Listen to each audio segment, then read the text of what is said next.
বস এবার যে পাইলো মোর প্রমোশনটা কোনো দেওয়া লাগবেই, নাহলে মোর বউ কইছে মোর এই বেতনে হ্যার চলে না, এই বাইরের বাড়ি চলে যাবি। বস এটা কোনো কথা বলি নাম দে, আমি একটা বিসিএস পাস, আমার কি কি যোগ্যতা নাই আপনি কম, আমার সব যোগ্যতা আছে, আপনার কি কি যোগ্যতা লাগবে আপনি খালি কইয়ে দেন। আমরা সব যোগ্যতা আছে, আমাদের ঘরের কাজ এ টু জেড মহিলাদের মতো ওইটা করতে পারেন। সব পরে আপনি কি লাগবে কম।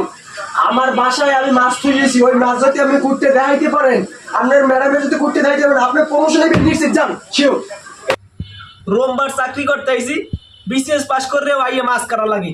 বস আপনি ফোন দিয়ে ম্যাডামের জিজ্ঞান মাছ করতে ধুইয়েছি। হ্যাঁ তুমি আসতেছে তো, মাছ যে কুটতে থুইয়েছো, হ্যাঁ তোমার ম্যাডামে আমার ফোন করে কইছে যাও তোমার প্রমোশন নিশ্চিত।